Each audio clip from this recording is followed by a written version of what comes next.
On 29 September 2024, while prophesying about the country and its leadership, Prophet Tito Lemo prophesied and said that the relationship between the president and those people surrounding him was for a short period.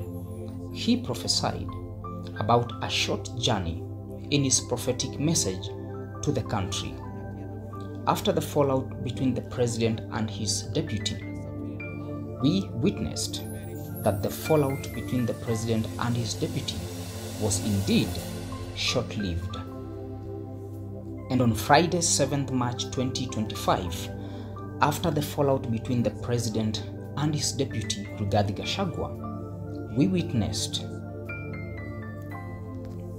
the signing of an MOU between the ruling party UDA and ODM led by Raila Odinga, which was before an opposition party.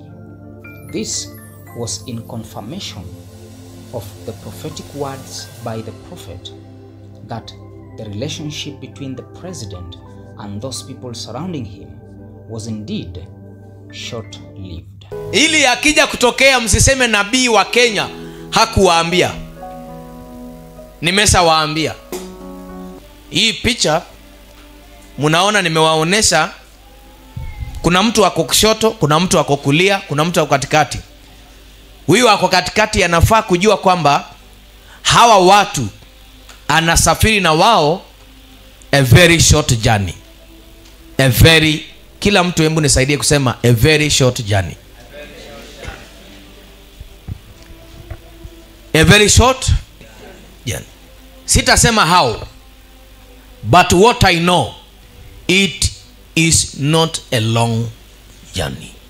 Huyu mtu wako katikati atasafiri na hao watu wako pembeni yake, very short journey. Lift up your hands, sema, oh Lord, we pray for Kenya. We pray for our leaders.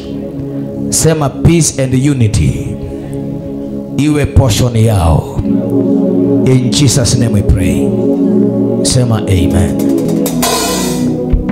Vyama vya ODM na UDA hii leo vimetia saini mkataba wa makubaliano wa utendakazi ndani ya serikali ya Rais William Ruto.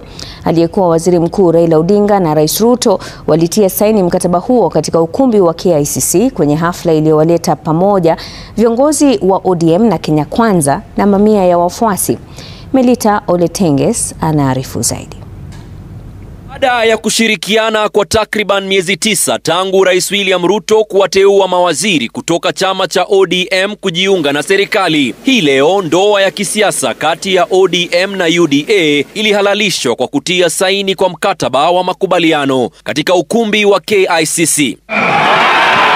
Rais William Ruto na aliyekuwa Waziri Mkuu Raila Odinga sasa wakiapa kufungua ukurasa mpya na kufanya kazi pamoja. Kwa mkataba ya kuleta ulewano, ya kuleta amani, ya kupigana na maadui ya Wakenya wote.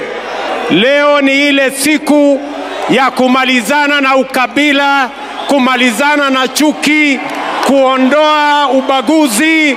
Aidha, Rais Ruto amemwaahidi Odinga kwamba sasa atakula mbivu ya serikali, huku wote wakiapa kusahau ya zamani na kuganga yajayo.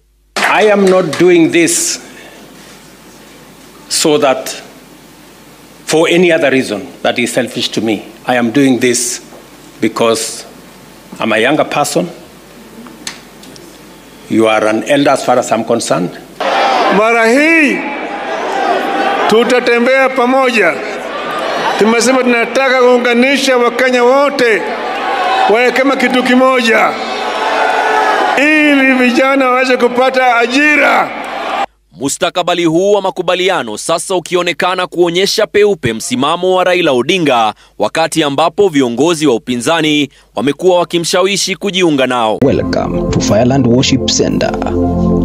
We are located in Kangundo town, 200 meters from bus park exit.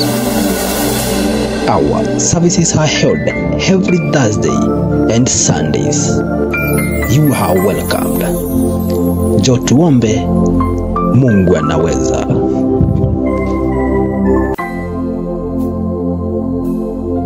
This is Fireland TV.